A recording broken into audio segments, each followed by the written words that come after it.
Hello යාළුවනේ SP පන්තියට සාදරයෙන් පිළිගනිමු. දැන්ම subscribe කරලා bell එක ඔබන්න.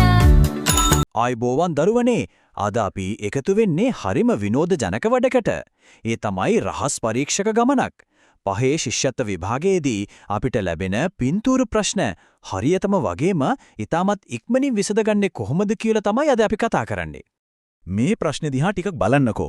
විභාගයක් වෙලාවට මේ වගේ ප්‍රශ්න දැක්කම සමහර වෙලාවට අපේ ඇස් අපිව රවට්ටන්න පුරුවන්. එක පාරටම බැලුවම ඔක්කොම පිළිතුරු හරි වගේ නේද පේන්නේ. ඉතින් මේ වගේ ගැටලුවක් ලේසියෙන්ම විසඳන්නේ කොහොමද? හොඳම ක්‍රමය තමයි දක්ෂ රහස් පරීක්ෂකයෙක් වගේ එකින් එක හොයලා බලලා ඇත්තම පිළිතුරු හොයාගන්න එක. හරි.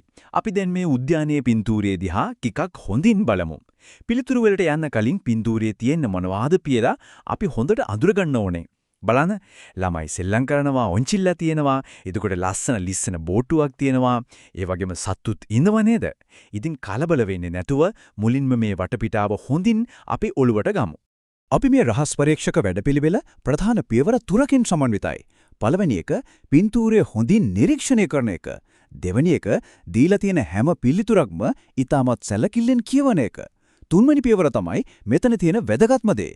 ඒ තමයි වැරදි පිළිතුර මුලින්ම අයින් කරලා දාන එක. වැරදි දේවල් අයින් කරාම හරි පිළිතුර ඉබේම ඉතුරු වෙනවා. ඒක හරිම ලේසි. තුන්වෙනි පිළිතුර. අපි අපේ පරීක්ෂණය අග ඉඳන් මුලට පටන් ගමු. ඒක වෙනස්ම අත්දැකීමක් වේවි. අපි මුලින්ම අංක 3 පිළිතුර පරීක්ෂා කරලා බලමුකෝ. තුන්වෙනි පිළිතුරේ කියන්නේ උන්චිල්ලා 3ක් ඇති අතරේ එහි ගැහණු ළමයින් දෙදෙනෙකු සිටී කියලයි. අපි දැන් බලමු මේ කියන කතාව ඇත්තද කියලා. හොඳින් බලන්න දරුවනේ, ඔන්චිල්ලා 3ක් තියෙනවා. ඒක ඇත්ත. හැබැයි ඒ ඔන්චිල්ලා පදින්නේ ගැහණු ළමයි දෙන්නෙක්ද? අයියෝ නැහැ නේද? එතන ඉන්නේ කොණ්ඩේ කොටට කපපු පිරිමි ළමයි දෙන්නෙක්. ඒ කියන්නේ අපේ තුන්වෙනි පිළිතුර සම්පූර්ණයෙන්ම වැරදි. එහෙනම් ඒක අපි දැම්මම කපලා දාමු.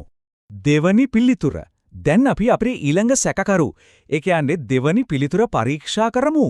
දෙවනි පිළිතුරේ මෙහෙම කියනවා. ළමෙන් 3 දෙනෙකු ක්‍රීඩා කරන අතර එක් සරුංගලයක් අහසේ ඇත.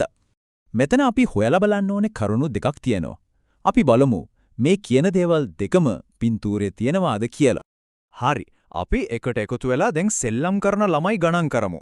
අන්න බලන්න දෙන්නේ කොන්චිල්ලා පදිනවා, එක්කෙනෙක් ලිස්සන බෝට්ටුවේ සෙල්ලම් කරනවා. අර බංකුවේ වාඩි වෙලා පොතක් කියවන ළමයා සෙල්ලම් කරන්නේ නෑ නේද? එයා පාඩුවේ පොතක් කියවනවා. එහෙනම් හරියටම ගණන් කරාම සෙල්ලම් කරන ළමයි 4 දෙනෙක් එතන ඉන්නවා.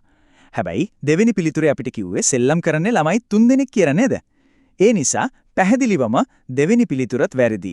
අපි ඒකත් අපේ ලයිස්තුවෙන් සම්පූර්ණයෙන්ම අයින් කරමු. පළවෙනි පිළිතුර. දැන් ඉතුරු වෙලා තින්නේ එකම එක පිළිතුරයි. අපේ පරීක්ෂණයේ අවසාන අදියරට අපි මේ ඇවිත් ඉන්නේ. මේ පළවෙනි ප්‍රකාශය සඳහන් වෙන්නේ අහසේ කුරුල්ලෙකු පියාසර කරන අතර බල්ලෙක් නිදාගෙන හිටී කියලයි. අපි දැන් බලමු මේක ඇත්තද කියලා. පින්තූරේ හොදින් බලන්න. අන්න බංකුව ළඟ හුරුබුහුටි බල්ලෙක් හොඳටම නිදාගෙන ඉන්නව පේනව නේද?